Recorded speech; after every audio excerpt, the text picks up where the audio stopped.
seorang Jokowi, yaitu presiden, ngebet sekali ingin pindah ke IKN pada bulan Juli ini. Ini ada apa begitu kan? Padahal IKN ini masih belum selesai, ya. Ada permasalahan-permasalahan besar. Kepala IKN dan wakil kepala IKN mereka mundur. Sudah tidak sabar sebenarnya begitu kan. Kalau kita melihat apa yang kemudian disampaikan oleh Pak Prabowo, oleh DPR, oleh para pemerintah-pemerintah yang lain begitu kan, ya ogah pindah ke IKN. Jangan-jangan Jokowi sendiri yang mau pindah di situ begitu kan? Ya terserah, Jokowi mau pindah sendirian di situ silahkan begitu kan. Tapi pada akhirnya seorang Jokowi ini ngebet sekali mau pindah ke IKN begitu kan. Padahal IKN itu masih 80% katanya begitu kan ya. Walaupun ada di dalam mereka ada nuansa-nuansa problem begitu kan di dalamnya. Masih saya kira 80% masih belum jadi begitu kan. Seolah-olah proyek IKN ini dipaksakan. Akibatnya apa? Seorang Jokowi ingin ngebet sekali pada bulan Juli ini mau pindah ke IKN. Ini bagaimana tanggapan para saudara-saudara begitu kan ya? Artinya apa? Artinya di bulan di bulan Juni ini Jokowi mau ngantor di IKN. Nah, siap-siap nih ya. Siap-siap nih mau pindah di situ, DPR, kementerian ya. Mulai bulan Juni dia mau ngantor di situ. Walaupun secara tidak langsung masih banyak kekurangan-kekurangan yang terjadi di IKN hari ini. Mulai dari akses air bersih, terus kemudian ya dari akses bagaimana para investor di situ yang mulai agak gelisah terkait dengan kondisi tanah yang masih belum jelas, dan itu sudah diakui oleh Pak Basuki begitu kan. Oleh Pak Bas diakui sendiri ada permasalahan-permasalahan yang masih belum jelas begitu kan. Ya jadi kalau Jokowi pindah ke situ, semuanya pindah ke situ ya silahkan. Tapi Prabowo mungkinkah mau pindah di situ? Ya silahkan Jokowi sendiri aja lah begitu kan ya, nggak usah ngajak-ngajak yang lain kan, kira-kira seperti itu logikanya begitu kan. Bahkan tidak hanya itu, Ridwan Kamil juga mengklaim bahwa IKN 2 bulan lagi mereka seperti Jakarta prep. Ini gimana Ridwan Kamil ini begitu kan ya. Ujung-ujungnya nggak pernah muncul, tiba-tiba muncul mereka mengatakan dan mengklaim bahwa 2 bulan lagi ya IKN mirip Jakarta. Ya jauh lah begitu kan. Jadi membutuhkan bertahun-tahun kalau ingin menyaingi Jakarta. Lihat saja di negara-negara yang lain begitu kan. Mereka pindah ibu kota, tapi pada ujung-ujungnya mereka tidak sukses. Ujung-ujungnya menunggu 20 tahun, 10 tahun dan sebagainya baru bisa menyaingi di situ begitu kan. Wajar investor di situ ya sudah melihat bagaimana fasilitas yang ada di IKN yang tentunya banyak ini memunculkan spekulasi di masyarakat begitu kan ya. Kalian lihat aja nanti 2 bulan lagi seperti apa sih ya IKN ini. Saya ingin lihat bagaimana omongannya Ridwan Kamil dengan Pak Presiden begitu yang mengatakan bahwa IKN sebentar lagi mirip Jakarta, dan bahkan menteri seorang Jokowi mengatakan IKN mirip Washington dan sebagainya. Ya kita lihat saja realitasnya nanti begitu kan.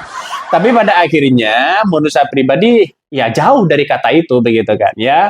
Maka mundurnya kepala dan wakil kepala otorita IKN, mereka mundur, ini tanda-tanda yang sangat jelas IKN akan bisa jadi mangkrak.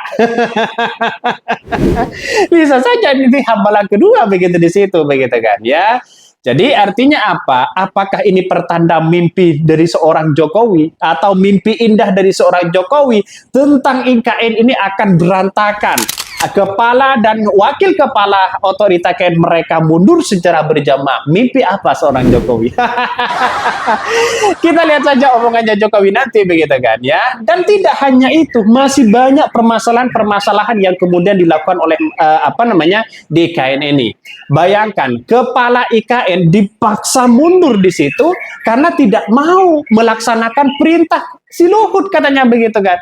Ya katanya bagaimana untuk mengusur warga yang ada di situ. Maka statement dari kepala IKN mengatakan bahwa kita harus berpijak pada rakyat. Kita harus membela rakyat. Ya, kita lihat saja ketua IKN sendiri yang bilang begitu kan. Jadi artinya apa? Kalau IKN ini mangkrak begitu kan ya. Kalau ini IKN mangkrak, jelas ini buang-buang anggaran yang sangat luar biasa begitu. Dan ini curhatan-curhatan dari kepala IKN ya di situ begitu kan ya. Bisa saja ini akan diprediksi mangkrak. Bagaimana lagi kalau keuangan tidak bisa mengcover mereka ya, karena APBN yang dibebankan begitu banyak begitu kan ya. Bahkan ini yang disesalkan oleh Pak Luhut bahwa bagaimana sebenarnya kenapa kepala otorita IKN kok mundur begitu kan. Dan ternyata di permasalahannya di situ banyak begitu kan ya. Maka kalau saya melihat dengan apa jawaban ya dari yang disampaikan Luhut ini, saya yakin dan semakin yakin bahwa kepala otorita IKN di situ dan wakilnya ya mereka bukan mundur tapi dipecat. Ini gimana logikanya begitu kan ya? Saya kira kalau mereka dipecat, wah ini semakin kacau di situ begitu kan. Kita lihat saja ke depan bagaimana IKN yang sesungguhnya begitu. Dan bahkan saya mengutip dari statement para pakar mengatakan bahwa Bambang dan Doni itu mundur dari bos otorita IKN buntut target pembangunan pemerintah yang tak realistis. Bayangkan. Itu sudah dibongkar habis-habisan di situ begitu kan. Artinya apa? Artinya IKN selama ini ada ketidakberesan. Seorang Jokowi di situ mendesak kepala IKN bagaimana nanti di Juli ini akan semuanya berkantor di situ. Mulai dari DPR, mulai dari kementerian, mulai dari seorang presiden, mulai dari para pegawai-pegawai yang harus pindah ke situ begitu kan. Pada bulan Juli itu harus pindah. Dan saya lihat aja omongannya Ridwan Kamil begitu kan. 2 bulan lagi mirip Jakarta. Ini gimana gitu kan ya. Artinya siapa yang bertanggung jawab ini semua? Yaitu adalah seorang Jokowi begitu kan. Kalau kepala IKN dan wakil kepala otorita IKN mereka tidak mundur, masyarakat akan bisa menuntut kepada kepala IKN tersebut. Ya lihat saja, mereka tidak ingin begitu kan yang menanggung resiko rakyat. Mereka tidak ingin penderitaan rakyat dirasakan oleh rakyat-rakyat kecil. Tapi pada kenyataannya adalah mereka mundur secara realistis dan berpikir secara rasionalitas. Ya mikir. Jadi artinya apa? Artinya mereka berpikir, wah kalau saya tidak mundur ini saya yang kena begitu kan. Saya yang jadi kambing hitam, bisa saja ya seperti itu begitu. Untunglah ya berpikir secara rasional ya para kepala IKN ini ya dan wakil kepala ini berpikir secara rasional karena di balik ini semua mereka punya rekam jejak yang baik. Dari Pak SBY saja ya ketika menjadi presiden ya si Bambang dan si Doni ini punya rekam jejak yang baik. Mereka tidak akan mempertaruhkan reputasi mereka yang mana ya pada proyek-proyek yang dianggap hari ini tidak jelas begitu kan. Dianggap sebagai proyek yang kemudian ambisius. Jadi mereka tidak mempertaruhkan reputasi mereka yang sudah dibangun bertahun-tahun di situ begitu kan. Pada kenyataannya adalah mereka lebih baik memundurkan diri saja, lebih cari aman kepada rakyat, tidak dibenci pada rakyat. Kan begitu logikanya. Jadi itulah rasionalitas dari kepala IKN. Maka banyak yang kemudian mengatakan dan para investor di situ pusing begitu kan. Satu terkait dengan ambisi terkait dengan bingungnya konsep IKN ya terkait dengan hotel dan sebagainya katanya begitu masih amburadul begitu kan ya. Kalau memang tidak siap ngapain harus dipaksakan seperti itu begitu kan. Ini logikanya gimana? Salah satu yang menjadi kendala juga adalah air krisis dan ini heboh begitu kan. Bahkan para pekerja konstruksi mau mandi saja masih mau antri dulu. Artinya kan masih belum beres. Kenapa seorang Jokowi gerasa-gerusu mau pindah ke situ? Gerasa-gerusu mereka mau pindah ke situ. Ingin apa begitu kan ya? ingin menikmati nuansa infrastruktur yang bagus misalnya, yang mewah atau bagaimana begitu kan? Ya kita lihat saja.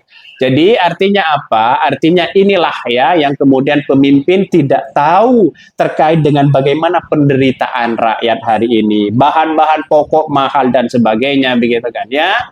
Artinya apa? Artinya kita lihat saja bahwa seorang menteri banyak sekali begitu kan ya.